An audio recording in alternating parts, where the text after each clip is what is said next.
afternoon, everybody. Thank you for joining us on yet another question and answer session on Hinduism. Today is March the 2nd. It's a nice, was a nice warm day in sunny London. I'd like to welcome you all to the broadcast today. My name is Nishit Kotak. I'm here with Jay Lakhani. Jay Bhai and I do this session once a week, every Saturday at 2 o'clock on the UK time. And the reason for this broadcast is simply to help answer any questions that you, the viewers, may be having on the topic of the day, which is Hinduism.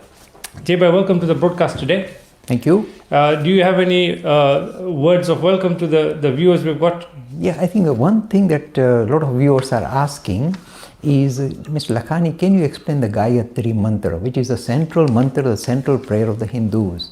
So let me just touch on it before we start our normal session. It's nice to start the program with the mantra anyway.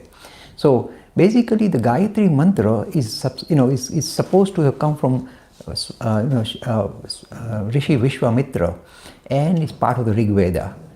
The Gayatri Mantra has been interpreted in lots of different ways and is acceptable in the Hindu tradition. You can interpret the mantra or any aspect of Hinduism depending on your own kind of take on the situation. So the Gayatri has been interpreted in many different ways, but I'll give you one version that kind of attracts me or makes me feel happy with it. And the version that I'm talking about is this. You see, the Gayatri says, let us meditate on the glorious effulgence of that Supreme Being who underpins this reality.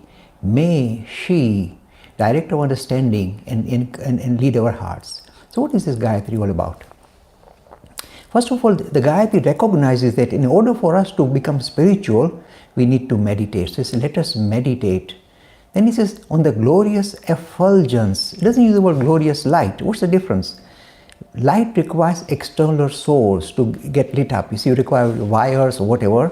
But effulgence means it's self-lit. It doesn't require external help to get lit up. So this is the effulgence, the glorious effulgence of that Supreme Being who underpins this reality. That we are saying that let us focus our minds on not asking something from God, but for God Himself or herself. So really, the search of the Gayatri is not for something from God. We're not praying, saying, please give me health, wealth, or whatever. It's simply saying, let us try and capture the essence of spirituality by becoming enlightened. This is what He's looking for. So let us meditate on the glorious effulgence of that Supreme Personality who underpins this reality.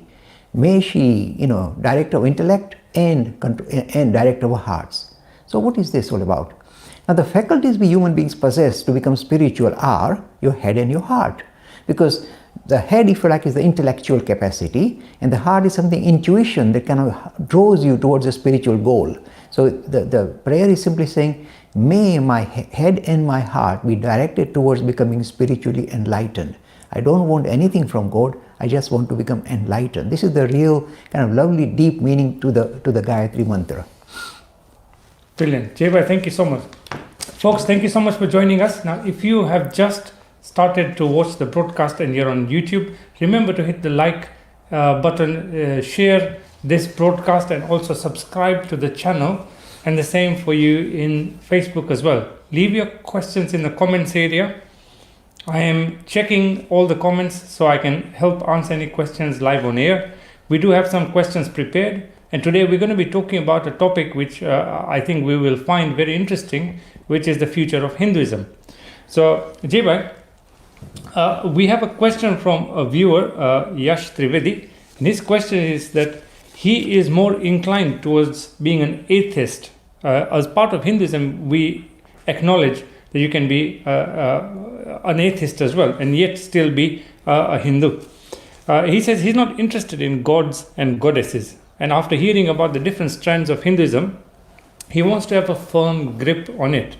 So in order to understand different schools of thought, he had gone to get a book to read about Hinduism.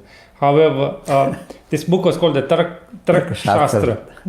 And it was quite intense for him. For somebody who's an atheist and hasn't had much prior knowledge of Hinduism, it was a bit too much.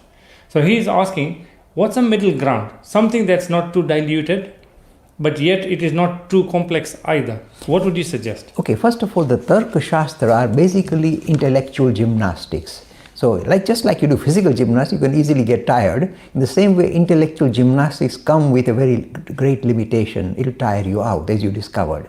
So the idea is, how do you in a way subscribe to an atheistic Hindu vision? Now when it's atheism, be careful. Hinduism, you can become an atheist Hindu, means saying no God, I don't believe there's a God, and that's perfectly fine. Or you can be a non-theist Hindu, which means I don't wish to subscribe to a God and yet I want to be spiritual. Non-theistic Hinduism, that's what I would recommend, rather than atheism, saying there's no God. Simply say, just like Buddha said, I don't wish to invoke God in the way I promote my tradition. So in the same way, you can say, I don't require to link myself with a supreme personality called God, because that comes with baggage. So I'd rather be, if you like, a non-theist Hindu. That means a Hindu without actually subscribing to the idea of a supreme personality. It's perfectly fine. In fact, I'm telling you, you are not the first person to ask me this kind of question. A lot of modern thinking Hindu youngsters are in the same dilemma. They have difficulty with the supreme personality. I struggle with the idea of supreme personality. I rather think about spirituality as something that's lighting up the whole of the living kingdom, becoming more visible as human beings. So focusing on humanity and the aspiration of humanity, or the essential nature of humanity, is where I see my God. So you can, in fact, if you wish to progress in this field, my suggestion to you is try and focus on the idea of spiritual humanism. Means focusing on the idea that humanity is something more than material beings. There's something special that is in a way lighting up whole of the human kingdom, and dignifying humanity as being spiritual beings is a wonderful way of being a non-theist Hindu and yet being spiritual. So my advice is, the middle ground would be focus on spiritual humanism. And actually I've done a couple of TED talks on this idea of spiritual humanism, one at Warwick University, one at Loughborough University, TED talks. This will give you a good handle on what I'm talking about. This idea of a God, to focus your attention on God in a way becomes difficult, and the idea of focusing on an atom, if you like, matter, also is difficult. So both these ideas have been useful ploys, but it's better to rise above both of them and focus on, if you like, the deeper dimension to humanity, which is spiritual humanism. And I'm promising you this thing, in days to come, I may not be around, but days to come, this idea of spiritual humanism is going to steal the hearts and minds of majority of human beings on this earth, guaranteed. Good. Thank you so much for your questions, everybody. And as you can see, these are quite interesting topics that we've got. Jay, one question we've got from Gopa Kumar is, how does one draw the boundary between scientific thinking and spirituality? Why is modern science unable to help us understand or explain spirituality? Yes, this is a major rift at the moment. In fact, they stand at loggerheads, because science is focusing on the idea of the ultimate reality is basically just matter. Everything comes out of matter, whether it's your DNA, everything is material, and the epiphenomena of matter, the weight or the speed or so they're focusing purely on a material aspect to humanity, to the world, and this is called materialism, pure materialism. Most of science is strongly attached to the idea of materialism. They are fixated on matter to try and explain the world around themselves, including human beings. This is where science sits. And spirituality is saying, we are talking about something which is essentially non-material. So straight away there's a loggerhead, because they're saying material, they're saying non-material. So there's going to be a kind of a loggerhead. They're at loggerheads, and they continue to be like that. Look, I'm telling you something. On Wednesday, I'm going to Liverpool Hope University, especially to address this issue of science and spirituality. Is there any kind of common ground? Do they infringe on each other? What is the future of science as well as idea of religion in the days to come? And this, if you like, exploring this junction between science and spirituality is the way forward. So that is going to be my talk at Liverpool Hope University. We'll put it on Facebook and YouTube. So the idea is this: what we are discovering through the integrity of science itself, not just bypassing science or this material kind of approach to life, through the integrity of science itself, we are now discovering, this is not something fuzzy, it's very real, that the underpinning to this reality, there is something which is essentially non-material that underpins this reality, that we are so sure about the material world, me, my hand and this and that. So there's something deeper, a deeper dimension to reality, which is essentially non-material. And this comes right at the heart of physical sciences, quantum. And this is not a minor issue. In fact, the father of quantum physics, Erwin Schrödinger, said something very important. He said, the only way we can understand this concept of quantum we're discovering at the heart of physics is through Eastern metaphysics. So in a way, we are on the right track. And that is why my talk is focusing on the idea of linking the deeper vision that comes of science with the ideas of spirituality that is already within the Hindu tradition. And I'm pretty sure I will really steal their hearts, because the material I present is sensible, is acceptable, and I come from the science lobby. So I'm not going to undermine science. At the same time, say, for science to progress, they need to incorporate this vision that comes out of Hinduism. In days to come, in fact, it will become visible.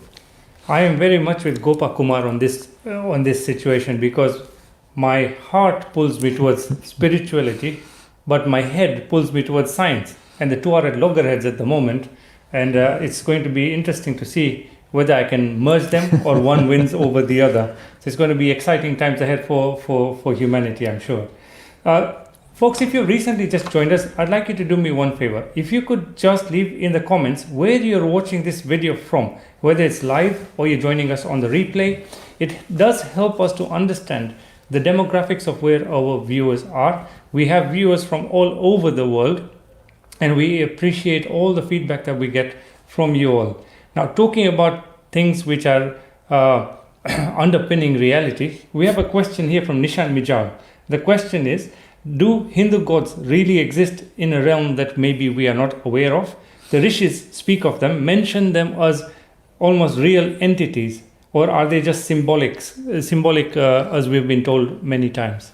Yes, you see, some aspects of this idea of other realms of existence may be purely symbolic. Be aware, be honest about it.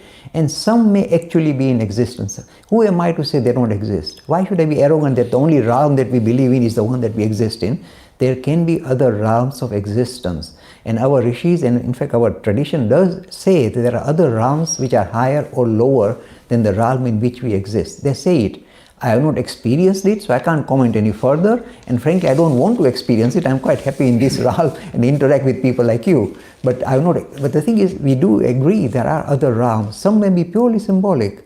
Like you talk about this idea of person going to fuzzy world between two lifetimes. Giving up one body and before entering a new body, going into a fuzzy world of, if you like, make-believe, kind of a dream-like world. So it has got purely symbolic significance. It doesn't exist in reality. But there may be other realms that do exist, and I have no experience of it, so I can't comment any further. Okay. I'd like to take a moment to welcome a few of our regular viewers. We've got Sri Hari watching us from Kerala. We've got Akash Bitlani, Sheila Das, Sanam, Dwanit, Apurva, we've got Paula K, and a few others on YouTube and Facebook. Now, normally the format of this is we would ask question and answer. Sometimes we select a topic and then we do a discussion around it. And this is just one way of us sending some information across to you on a topic that you might find interesting, because a few people have asked about this. Now, Hinduism is quite an old way of life. I wouldn't call it necessarily a religion, because we talked about Sanatan Dharma and being a way of life. Now, it has evolved over the times, and we've always said that it is a living religion or a living way of doing things. What, in your opinion, is the future of Hinduism? Well, I'm very honest. I'm a little bit arrogant here now. Please bear with me. Once in a while, I need to get arrogant as well. The future, as some company was saying, is orange. So I'm not just making it because I love this tradition, but actually see it in front of my eyes.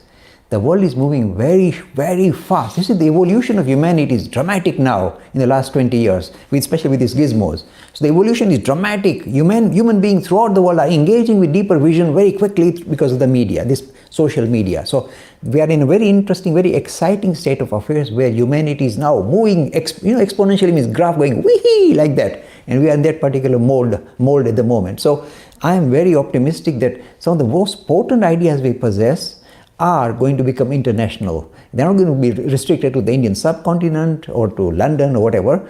They are so universal and so dynamic and so potent, they will enter the greater humanity in no uncertain terms. So the future is bright, I would say. Now, why is it so bright? Look, some of the major issues we face in the modern time, in today's day, for example, are issues like, for example, people blowing themselves up every day, suicide bombs. The resolution, where is it? It lies in reincarnation. We've got many opportunities, so if you just blow yourself up, you're not going to go to heaven, you're going to come back in nappies. So straight away puts a stop to suicide bombers. So issues we face in the modern world, fighting between people of different religion or fighting within the same religion, this cannot be acceptable because our central teaching of Hindus says pluralism.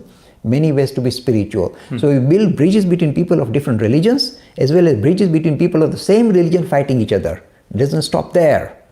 We also have this maturity to say that people who we call secular or vilify secular, means just looking after their own personal interests, etc., are lost, or they're not spiritual, or they're not religious. It is not true. They are unfolding spiritually in the mode that suits them. So they feel that the only thing they want to relate to is their family, looking after their family, themselves, and they want to progress in their own controlled manner. What's wrong with that? That is also unfolding spiritually in the mode that suits their own particular starting point of the spiritual journey. So again, we come with this magnanimous idea, building bridges between people of religion and people of no religion. We have no difficulty. So we hold the key of building bridges between people of different religions, building bridges between people of religion as well as no religion. The atheists that we vilify or the secularists, we have the ability to say, no, we can link with you. We understand what your issue is. And you are unfolding spiritually in the mode that suits you. Good for you. Carry your journey. So we have got this wonderful mature idea that can link humanity, bring humanity together in no uncertain term. That's one aspect. The second aspect that we just touched on is this. Really, science, like it or not, look, I'm a scientist, I'm telling you very bluntly, is struggling. Modern physics has gone in a cul-de-sac since 1920 and is not able to reverse out, get out. Even like a car, you get in cul-de-sac, you can't get it out. So modern physics is stuck in a rut. It has gone into divergence with a vengeance, with this 11-dimensional space-time in this multiverse scenario. It's just a cop-out. It's just a throwing in the towel saying we don't know what the heck we are talking about. So let's think there are infinite universes and one of them fits our requirement, like that. So it's really a cop-out.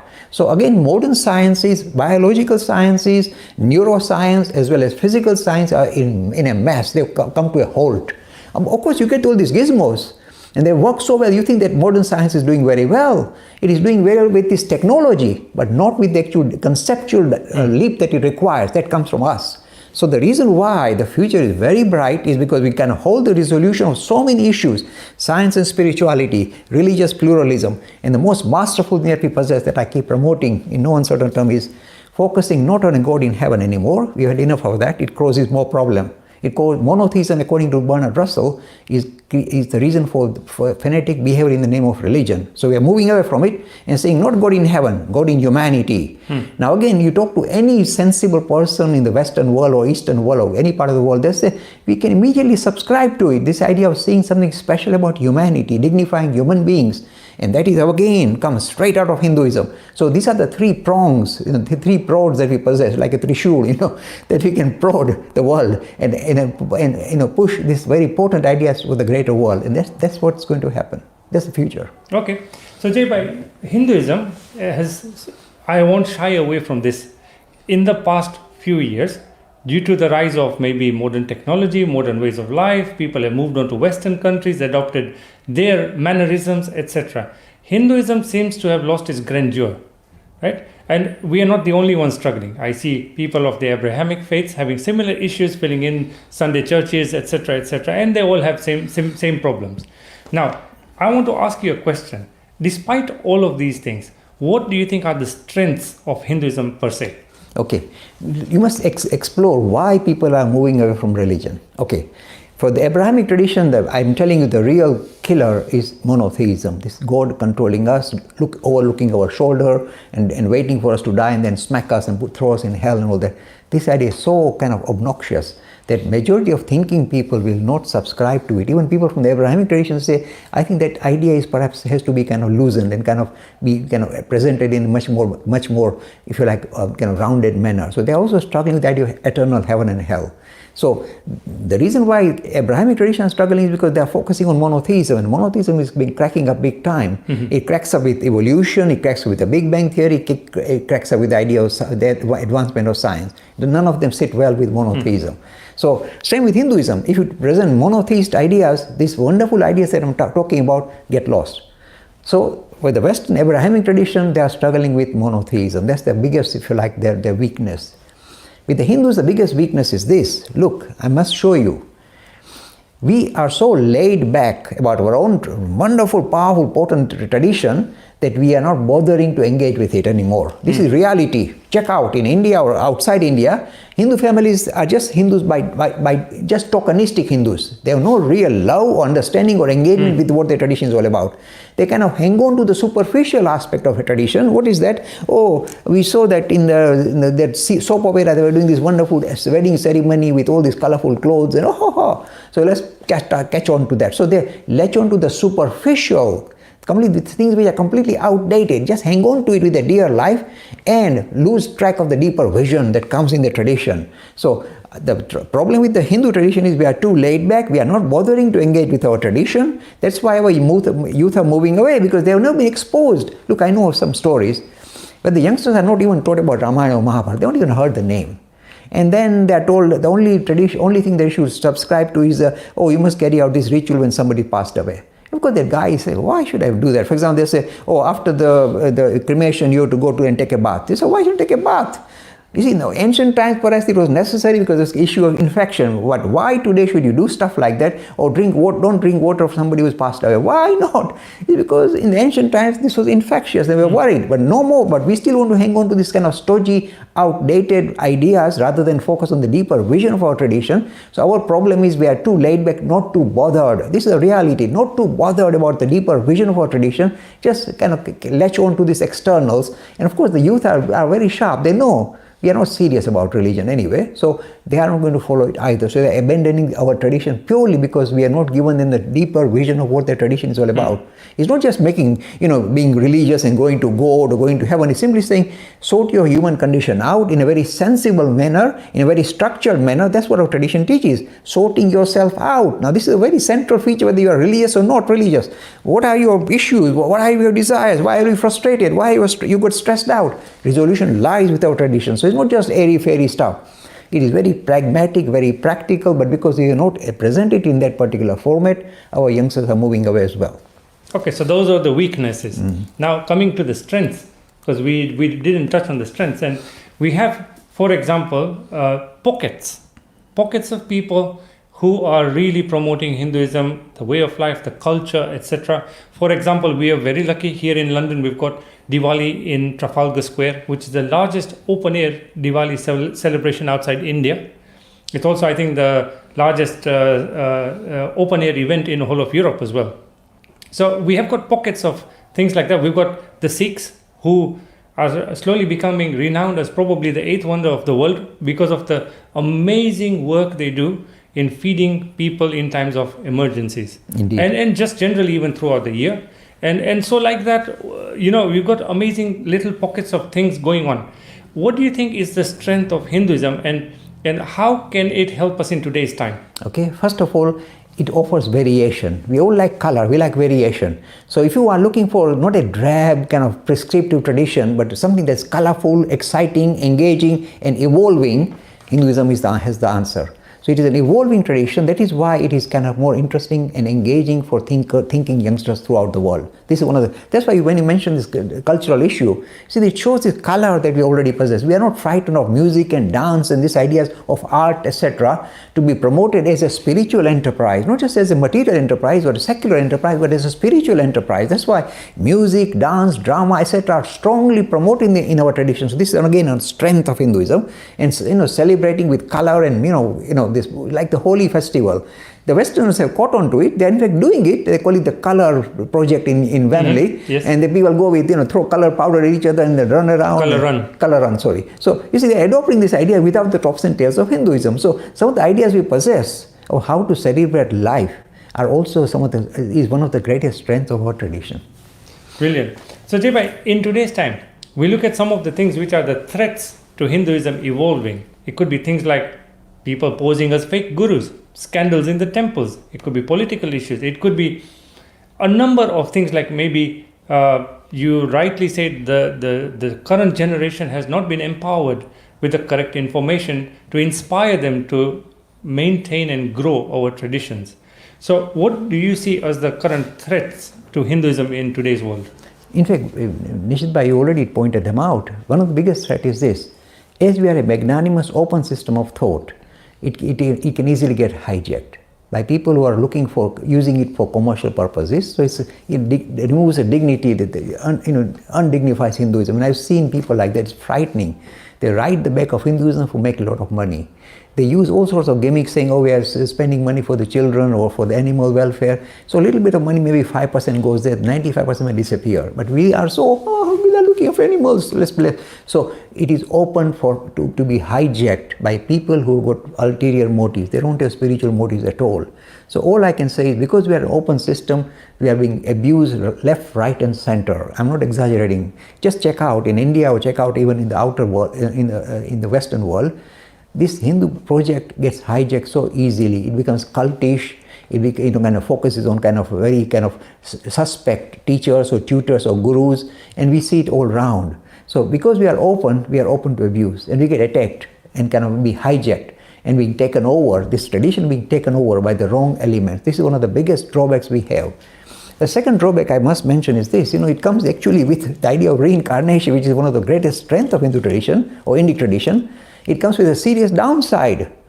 Because you are told that you have got many opportunities for making spiritual progress, you're going to come back again and again. We say, why bother with spirituality? This life, make money, enjoy, go on trips and all that. So spirituality and all this idea of religion, etc. can wait another day. So again, you see, what is a strength of Hinduism turns into, if you like, the downside of Hinduism. People not bother to make spiritual progress here and now, saying we'll do it in future lives. And this is the kind of dragging their feet to become spiritual. This is another weakness that I notice. And of course, the greatest weakness I see is, if you like, this idea of becoming stodgy.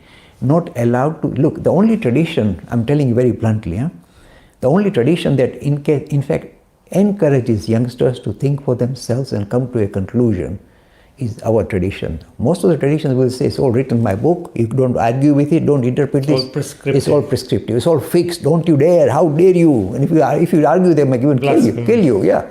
So, or call you a blasphemous person. So other traditions are really kind of stuck, they're not allowed to think for themselves. We are allowed to think for ourselves, and yet we do not wish to engage in that faculty. We never kind of prod our own tradition, try and think deeper and be challenging. We allow for it. We're not frightened of challenges. We stop doing that, we just say we ignore it. This is, if you like, our weakness, some of the weaknesses that we possess. So, JP, we've had a good rounded discussion on this topic now. So we look at some of the solutions that can help bring Hinduism rising up again into the glory in today's times. And I've looked at three areas where you can find solutions.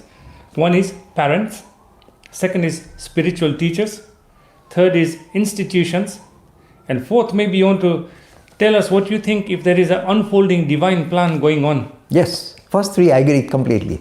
You see, if the parents themselves, for example, this is reality, yeah? I come across youngsters who tell their parents, why didn't you tell me when I was a youngster, this is what Gayatri means, or this is what parents have been completely, in a way we excuse them, saying that when the first generation came to this country, they were looking for economic settlement. They wanted to get good economic foundation. So they were kind of working very hard, sometimes 15 hours per day to make ends meet, collect enough money for the youngsters to go to top school, colleges. So the first generation, we might forgive them, saying, okay, they didn't bother with religion simply because they were kind of caught up with worldly affairs, fair enough. But now you go to the second, third generation, there's no excuse. And we are well settled, we are economically very solid in the Western world, and yet our parents do not bother about the tradition, the deeper vision of our tradition to be passed on to the next generation. So as you say, parents are a very important area. And in fact, when we run classes on Hinduism, I tell the parents, it is part of the requirement that you sit in the class as well, because then you can discuss this idea when you go home with your son, because otherwise he will know more than you. So you better sit, otherwise he will win the arguments with you. So sit down in the class and learn at the same time as your child. So in fact, we are encouraging parents to learn as much as we are encouraging the youngsters to learn about Hinduism. So parents are a very crucial aspect, quite agree. The second aspect you raised is good quality teachers, because again, we have, for every one genuine teacher, you get 99 charlatans, crooks. Absolutely, their own knowledge of Hinduism is so fluffy and so woolly that they won't pass GCSE exam in Hinduism. So our teachers are very suspect. And I come across all of them. They sometimes say, "Oh, Mr. Lakhani, we got positive energy, we got negative energy." I say, "What the heck is he talking about? In physics, we have never heard of negative energy. Where is he getting it from?" So you can see they are so poorly kind of versed in their own tradition. They use this kind of very woolly, very waffly stuff, which is highly damaging for the people who come across them. So this is second. And I come across them, and they are all over. And we visit UK every year to collect money and all that. But they are mostly suspects. So guru is very important. So I tell our youngsters, look, don't ask me who is a good guru. Use your own common sense to look at an individual and say, is this person guided by true spiritual aspiration, or is he after money or name and fame and setting up institutions, etc.? Just suss him out, check him out. And if you're very courageous, you can go and ask him, "Sir, you talk about all these spiritual things. Is it a matter of experience for you, just book learning?" And you soon suss them out. Bluntly ask them, to what extent what you say about is experiential for you, or just purely book learning, I read the Bhagavad Gita. Ask them. Be blunt, be challenging. So teachers are difficult to find, but be aware that they are not that easy to find, and the people that normally kind of catch your attention are people who are purely out for other purpose, other ulterior motives, so watch out. And the third thing you said is very, very important as well, institutions. Now institutions also, look, I'm being very, passing some rough comments, please excuse me. Most of them, very, very quickly turn into business enterprises. So it is nice to have an institution that is promoting spiritual vision, encouraging the youngsters to participate in philanthropic activities, and there are some institutions that do it, and I welcome them, and I value them, I respect them. But in no time, unless they are very vigilant, the board of governors are very vigilant, it soon turns into a purely money-making machinery. So it just becomes like a big multinational company, kind of churning out, copyrights, and then, starting new, kind of organizations throughout the world, and kind of expanding that. It's purely commercial. The spiritual element is lost. So again, all the institutions, in fact, majority are suspect, I'm very frank, but some are genuine. You must value them for what they are doing. Brilliant. Jay-bhai, thank you so much. So folks, you have just heard quite a lengthy discussion I had with Jay-bhai on the future of Hinduism. We explored the topic in quite good depth, and I hope that you found that conversation interesting. So before we go ahead, I'd like to welcome a few more viewers. We have got, like I said, Dev Patel, Venkat, we've got Sanam, Tashi, Kamlesh Mistry from Mumbai, and a few others. We've got a question from Paula.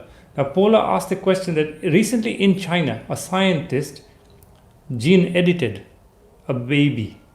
Now, what is Hinduism's thought process on how ethical or moral this is manipulating of DNA? Genetics, yeah. You see, this genetic engineering is becoming visible now, and you can't stop it. Maybe in some countries they are very ethical and they say, no, it's too risky, we should not interfere with life, etc. So we should not allow genetic engineering. I think UK is one of those countries. They're not very comfortable with it. But there are countries that will not be bothered and say, let's mess around. Okay, what is my take? You see, what you do by genetic engineering is not that you create new life. All you're doing is you are tweaking, in a way, kind of helping nature to produce perhaps a baby with less amount of possible kind of faults, flaws, etc. So if suppose you are doing some genetic work which will in a way make sure that the future generations are better kind of equipped to live life with better organs, etc. How can I say it's wrong? You're just basically not doing anything new. We just we just kind of encouraging a positive way of somebody unfolding in a material world. So what's wrong with that? But like all these ethical issues, it's a grayscale area, very seriously very much grayscale area. But who decides what is right and what's wrong? And not only that, you can create monsters, and you can create horrendous kind of embryos who are kind of completely damaged. Rather than helping them by trying to help tweaking one part, you might damage the other part, and suddenly you produce a very weird individual who will really not be very happy with the way you kind of tweaked the building block of life. So it is a grayscale area. At the same time, suppose you do it in a very systematic manner, in a very controlled manner, in a very regulated manner, whereby you just touch one bit of gene, etc., to improve one part of our future generation.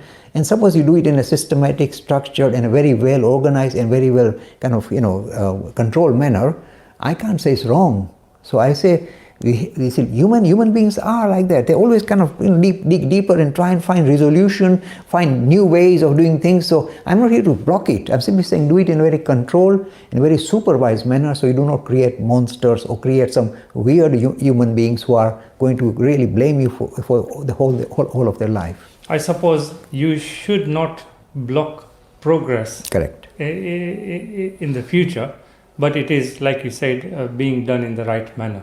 The question for me always remains, who decides that properly? Because things can happen, and we all know everybody has various motives, and it's not always as clear as we think it is. So we have a question from Free Thought, and I think we've touched upon this already, so I'm just going to highlight the question, but the answer has been given. He says, thank you for the knowledge imparted by this channel. I am an atheist Hindu. What does Jay Lakhani think that is the future of atheism in Hinduism? Yes, we already touched on it, but I'll just touch on it again. Atheist Hindus have been in India throughout the ages. We don't say they're called Charvaks. So they've been around for a long time, nothing new. So atheism means saying there is no God. Forget about saying there is no spirit, they're saying there is no God. Suppose somebody is kind of driven by this idea of, if you like, anti-religious agenda, and like Richard Dawkins, he's saying there's no God.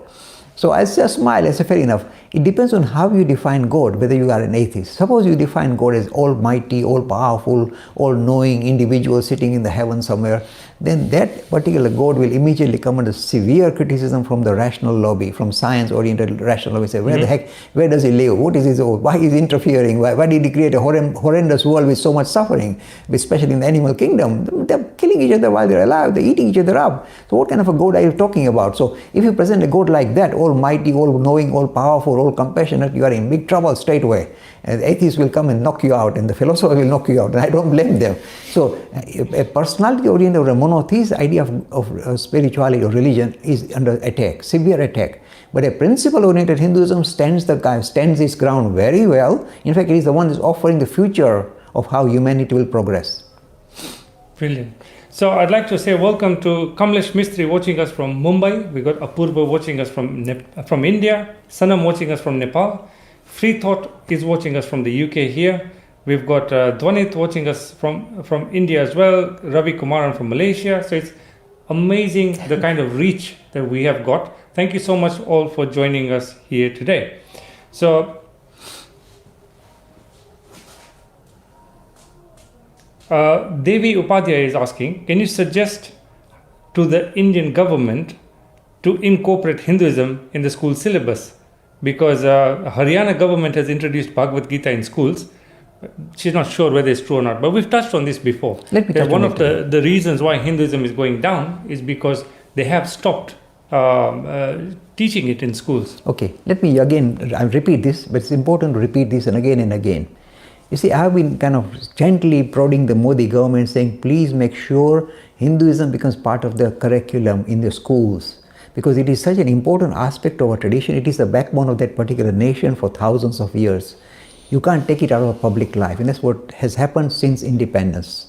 So since independence, I won't mention the party, but they decided to take out Hinduism from the public life, saying it's like a villain, discard it, this horrible thing, this Hinduism. So they discarded it from the public life, and the worst thing is they discarded it from the education system. Look, I can teach Hinduism, and I do teach Hinduism to hundreds of schools in the United Kingdom, including the top schools like Eton College, regularly, happily, and they embrace it.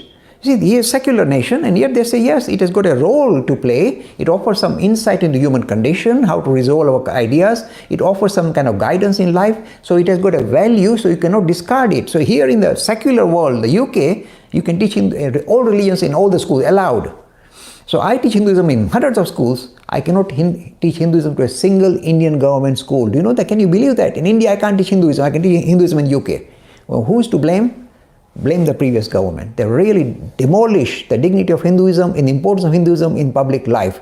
So now all the youngsters who have been brought up in the last 60, 70 years in India, none of them have been given proper structured knowledge of their own tradition. Zero. In fact, the only thing they catch on is this kind of superstitious nonsense parading as Hinduism. Mm-hmm. That's all they know. So now they are controlling the media, they're controlling the industry, and they have no love of Hinduism. In fact, the understanding is so poor, they are shy away from it. In fact, they like to discard it and vilify it. So what we have done, instead of they being the supporters of the wonderful tradition that we belong to, they become the kind of enemies of this tradition that we belong. That's why in Indian media I can't even get in, because they're all commercially oriented. They don't know love Hinduism. Even though in Indian media I can't get in. Forget about UK media. So we have paid a heavy price for removing Hinduism from the school curriculum. I have been prodding the present government to reintroduce it as fast as possible. But I'm told by people who are in the know, I'm not in the political field, but I'm told by people in the know that because Modi does not have a certain 70 or 60% majority in parliament, he cannot impose it, he cannot bring it back into constitution. This is why we are struggling. Okay. Thank you so much for all your contributions. YouTube is blowing up with a lot of questions and comments today. I'd like to welcome our regular viewer Trevor from Manchester. We've got Gopakumar watching us from Kerala, Sakshat Singh from Nepal, Kamlesh Mistry again, and a few others. So Gopakumar is asking a question. So this morning I was at a Saturday school where I volunteer with some other kids, and we were celebrating Shivratri. So his question is related to that. Can you tell people the real significance of Shivratri and why we observe it on a specific day? Okay. You see, always recognize that some of these things that we have been carrying on for many thousands of years may have purely, if you like, a symbolic or token, reason behind it, not a literal reason. So there are some people say the reason why we celebrate Shivratri is because on this day Shiva started the dance of the Lord. This idea of creation. So with his this the dance of creation, the world came into being on this particular day. Now, of course, look, I'm a rational person. I say now, when the creation came into being, it was a big bang. There was no month, day, week, day of the week, time of the week. There was nothing. It was just boom, starting. So how do you say this is the particular day when Shiva started the creation? So I struggle, but I smile. So it purely becomes a tokenistic gesture, saying that on this day Shiva started the creation. Fair enough. That's why let's celebrate. Now the idea of this, different tradition, different Hindu sectarian movements will focus on certain aspects of their particular deity to in a way to progress spiritually or to link up with this idea. For in the Shaiva tradition, I have tremendous love for the Shaiva tradition. In the Shaiva tradition, they say the important thing is no external. Try and reduce the ritual to the limited, to be very kind of limited. So don't kind of get caught up with this kind of very elaborate ritual that you see in some of the other sectarian movements. So they move away from this kind of very ritualistic practices. They simply say, chant the name of Shiva, think of Shiva throughout the night vigil. Don't go to sleep. That means a strong discipline you impose on yourself throughout the night of not falling asleep, because that is the biggest issue that we have to face with in the middle of the night. Don't fall asleep. Keep forcing yourself to repeat the name of Shiva, and the ritual you carry out very simple. It's not very elaborate at all. Just repeat it and stay awake all night. This is the discipline, awake all night. So you fast and you stay awake all night repeating the name of Shiva. This is how you celebrate Shivratri. And the reason is, as I said, purely tokenistic. And they can find other reasons, like on this day a particular hunter was kind of throwing bilwa leaves on a little Shivalinga, and then Shiva was became very pleased with him. So this is the reason why we celebrate Shivratri. Different people will give different reasons why we celebrate Shivratri, but the one that I would subscribe to or feel comfortable with, creation, beginning of creation. But again, what day of the month? How do I know? So be aware of it and smile, and it's a tokenistic gesture of paying tribute to this wonderful idea of a godhead in Hinduism called Shiva. And the reason why I love Shiva tradition, Nishit Bhai, I normally am not partisan, but I'm very kind of drawn to the Shiva tradition, is because in this tradition, you are allowed to say, well, what a lovely thing, Shivoham, Shivoham. My essential nature is actually Shiva. Even though I'm worshipping, I am worshipping Shiva as an external thing, actually it is my essential nature. So linking with my essential nature through the worship of Shiva is one of the greatest high point of the Shaiva tradition. Thank you, Jay, for sharing your wisdom on this.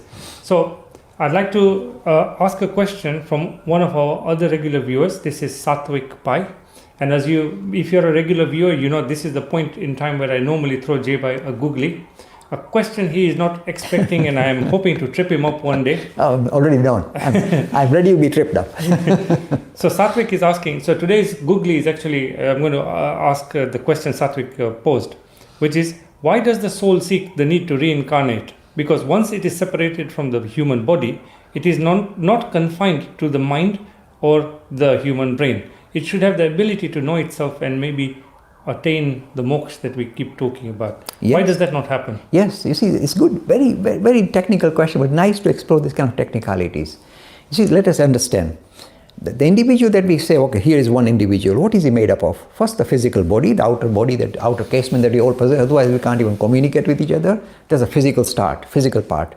Then underneath the physical part, we have got the mental model, the mental set, the mindset that we all possess. We all have it. Otherwise, we can't think. We'll be, worse than an animal even. So there is a mindset that we also possess. If the external garment is the physical body. The next garment, these are the Sanskrit terms, is Annamaya Kosh, the physical body, Manomaya Kosh, the mental aspect that you possess, and then it goes further. But the thing is, then it says, Vijnanamaya Kosh, the intellect that you possess, makes sense of the world. Then it goes a stage further, the Anandamaya Kosh, your true nature, which is blissful. So in a way, they analyze the human being as physical, mental, intellectual. Like a Russian doll. But the Russian doll is very interesting, because the mindset you possess has a habit of carrying a lot of luggage. You see, everything you experience in this life leaves a little mark on it. Good, bad, mixed, attraction, kind of aversion, like that. Every activity you carry out leaves a mark on your mind. And this mind is very much part of you. So this is your Manomaya quotient that carries all the seeds of all your activities, good, bad, mixed, is always mixed, by the way. So you carry all these seeds, load baggage, heavy baggage. So when the individual gives up the body, boom, he's discarding the body. He's no longer linked with the body. He can't experience the world through the body anymore. But what is he left with? He's left with his mindset. It has got a momentum. Just like you got physical thing which a momentum, it has got a momentum of its own. Where does the momentum come from? It comes from the fact that, you see, when we live a life, there are so many desires creeping up, and so many are frustrated. You've never been able to fulfill it. So you've got a lot of unfulfilled desires or frustrated desires still bubbling up in your mindset. And that is what makes you take on another birth. That won't let you alone. So unless you discard this baggage, which is not easy, they come with you. It's an indelible mark on your mind, and they don't go away. That you can't shrug it off. So they come with you, and in fact you are infected with those ideals. That is why that individual is then tempted to be reborn to fulfill the desires, etc. Desires which are not yet. So that's how you carry on. That's why you are stuck, unfortunately. Okay. So welcome to Tashi Lamu, Sachet Panchal watching us from Toronto, Shakshat Singh, Bishal Chakrabarti. Bishal says he's a big fan of you. He says your videos are really interesting. And we've got a question from Sachet. So Sachet is saying, he's watching us from Toronto in Canada, and he says he is religious, but he says you have introduced him to the more spiritual side of things. But his question is, what is wrong with enjoying the pleasures of life? Can I not enjoy my spirituality along with life's pleasures? In fact, that's what all of us are doing, knowingly or unknowingly. When a person, suppose, say, he gets fulfillment by looking after his family. When he sees a child or his grandchild, they feel tremendous, excitement and love and compassion. That makes them feel nice and warm and good. So, all of us, while we are leading a very worldly life, which we call it, chasing after pleasure, hedonistic, kind of pursuits, we are, in a way, all of us, including me or Nishit Bhai, we have this kind of, if you like, to balance between a kind of spiritual aspiration and, if you like, a worldly attraction. And it is understandable. So don't vilify it. In fact, one of the beautiful Upanishads, I've touched on it before, I must bring it up again, is Kathopanishad. And it says something very beautiful. It says, throughout our lives, we are faced with two issues, two things come in front of us. One is called Shreya, which means beneficial, and the other is called Preya, which is pleasurable. Your senses get ticklish, I like that. I like to eat that, drink that, run after that. So we got Shreya and Preya. They both come to us all the time. And the important thing is, as we go through life, we begin to realize that the prayer does not produce the lasting results we were expecting. Whatever was pleasurable, in no time becomes kind of boring, and you lose interest in that. It does not produce the result that you're looking for. So the prayer is very pleasurable at the start, but doesn't produce the result that you are searching for, doesn't resolve your human condition. While Shreya, which is not necessarily very pleasurable, it may be being very disciplined and all that, is the one that produces benefits. So slowly, as we mature, we kind of lose our kind of attraction towards the prayer and become more and more attached to Shreya. So this is a normal transition for every human being. Nothing to vilify, nothing to get frightened about. So you can say, I like to follow pleasurable things, and then say, okay, but I didn't really I'll give you an example. I love chocolate cakes. Now I'm fed up now. And now I feel like puking. Don't feel like it. But I was chasing it after all my life. But suddenly I said, no, it doesn't have any taste anymore. I'm bored with it. So in the same way, what you are chasing after may appear very attractive for the time being. Well, the thrill of the chase. Thrill for the chase, but at the same, it's wonderful. But then at some stage that becomes weak. And then you say something that's long-term beneficial rather than short-term pleasurable is what I'm searching for. So that transition will happen naturally. If you are sincere and you are watchful about your own progress, you'll soon realize that didn't produce result, let me switch now. And that will happen naturally, organically, rather than somebody imposing on you, you have to do this tomorrow. It's up to you. Great. So Tashi Lamu has posed an interesting question. This is on the YouTube comments area. I'm not going to pick it up simply because it's asking a question about a particular sectarian movement.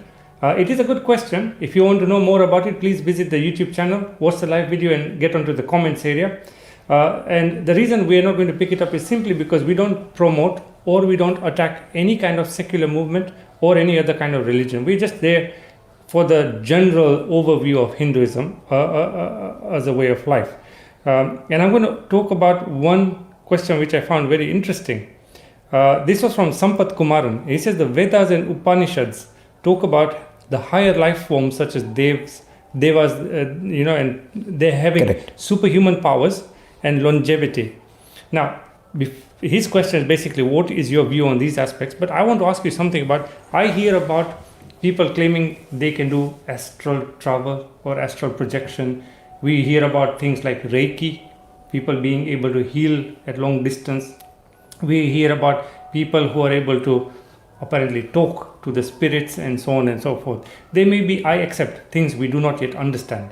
So I'm just posing this back to you as part of what Sampath asked. Is there a possibility of these kind of sort of higher Interaction. forms of consciousness or something? Yes, according to us, according to our tradition, according to me as well, my personal opinion, yes. There is, you see, just as we are so sure about the world that we live in, you see, there are a lot of interconnection. For example, a lot of research has been done, for example, on telepathy. Serious research has been done on telepathy. Yep.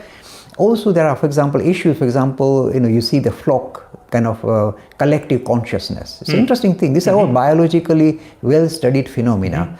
For example, when the flock of birds are flying, they go shum shum. At the same time, they all switch and move. It is as if they have got a collect. Same with the ant, kind of building a, Yes, the ant colony. Ant colony. So we have noticed that somehow in all living things, we seem to have a greater connection with others, with this called collective conscious. So we are aware, the science is aware of it as well. They are not people to acknowledge it as something spiritual, but they're saying, yes, there is something going on. It may be quantum phenomena of connectivity or interconnectedness or whatever, but it is there. So I agree there is a connection we have with other living people, other human beings at a deeper level instantaneously. I'll give you my example. I think I mentioned this before. You see, I was living in London, studying physics at Imperial, and one night I just couldn't sleep. I was struggling to sleep. I was very upset, agitated all night. I was really turning and twisting. Couldn't sleep. I don't know why. Next morning I heard that my brother was about to die on that night with meningitis, and he just was rescued at the last minute. Suddenly he said, how did I know? How did this particular knowledge come to me? So as you got this deep link, brotherly kind of link, that was in a way stirring me up. So I believe in stuff like that simply because I have experiences. I know it's for real. It's not just coincidence. There was something happening. So a lot of human beings have found this idea that telepathy, they can easily kind of link with the human beings long way away instantaneously. So all these issues are real in the sense that modern science is now picking up on it and in a way researching on these issues. So there's nothing unusual. Whether we have Devloks, other people of higher beings, it is possible. I have not interacted with any higher beings, so I don't know, but it is possible. So we must open up the possibility that they exist. So that's all I can say. I can't say anything more on that. Okay. So folks, we are now approaching just over 50 minutes in the conversation today. We normally stop at around 45 minutes. Jebhai, do you have any final topics to discuss before we come to a close?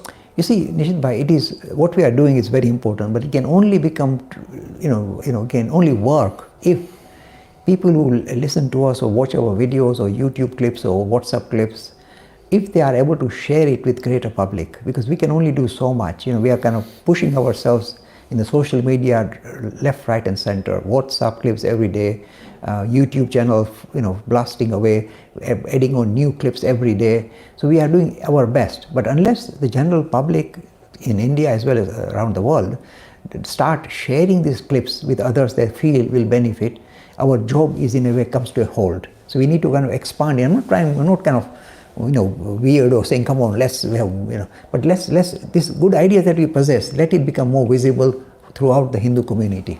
So, when we were talking about the future of Hinduism, one of the things I was going to suggest as a solution is for each and every one of the viewers here to become what we call an armchair activist. You don't have to go out into the streets. You don't have to go out and do anything. Just sit on your chair where you are and then help us share the message to all your friends and family. So thank you all for joining us on today's broadcast. There is still a lot of material that is unanswered on today's broadcast. I will pick it up for next week. But I want to end with a quote from Swami Vivekananda. And this quote is, "The greatest religion is to be true to your own nature. Have faith in yourselves." So with that, I'd like to say thank you very much for joining us on the broadcast today. Have a great week ahead, and we will see you next week on Saturday at 2 o'clock again. Bye-bye for now.